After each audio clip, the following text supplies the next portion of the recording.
Majesties, Your Royal Highness, Excellencies, ladies and gentlemen, now I have the pleasure to invite the Nobel Peace Prize laureate of 1991 to come forward to give us her lecture. We do not have a gold medal because it was received by your son Alexander in 1991, but I'm sure that your words to us today will be written in gold. Please.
Your Majesties, Your Royal Highness, Excellencies, distinguished members of the Nobel Committee, dear friends.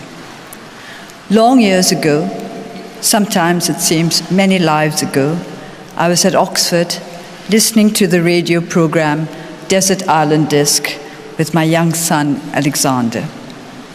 It was a well-known program. For all I know, it still continues, on which famous people from all walks of life were invited to talk about the 8 discs, the one book beside the Bible and the complete works of Shakespeare, and the one luxury item they would wish to have with them were they to be marooned on a desert island. At the end of the program, which we had both enjoyed, Alexander asked me if I thought I might ever be invited to speak on desert island discs. Why not? I responded lightly. Since he knew that in general, only celebrities took part in the program, he proceeded to ask me with genuine interest why I thought I might be invited. I considered this for a moment and then answered, perhaps because I'd have won the Nobel Prize for Literature. And we both laughed. The prospect seemed pleasant, but hardly probable. I cannot now remember why I gave that answer, perhaps because I had recently read a book by a Nobel laureate, or perhaps because the desert island celebrity of that day had been a famous writer. In 1989, when my late husband Michael Ayres came to see me during my first term of house arrest, he told me that a friend, John Finnis, had nominated me for the Nobel Peace Prize. This time I also laughed. For an instant, Michael looked amazed. Then he realized why I was amused. The Nobel Peace Prize, a pleasant prospect, but quite improbable. So, how did I feel when I was actually awarded the Nobel Prize for Peace? The question has been put to me many times, and this is surely the most appropriate occasion on which to examine what the Nobel Prize means to me and what peace means to me.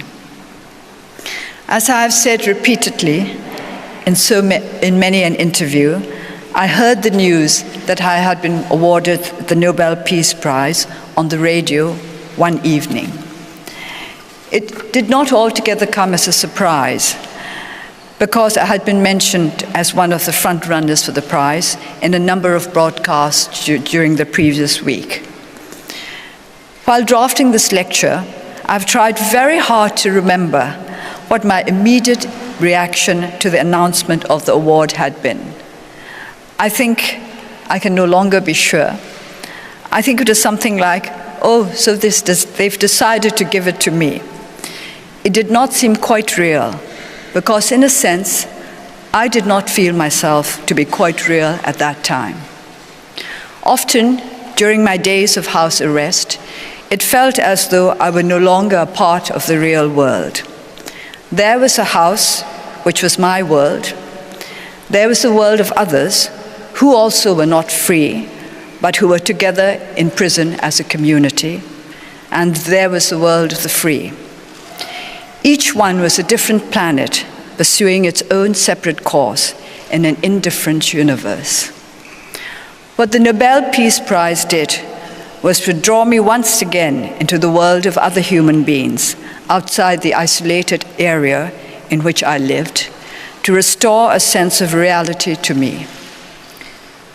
This did not happen instantly, of course, but as the days and months went by and news of reactions to the award came over the airwaves, I began to understand the significance of the Nobel Prize. It had made me real once again. It had drawn me back into the wider human community. And what was more important, the Nobel Prize had drawn the attention of the world to the struggle for democracy and human rights in Burma.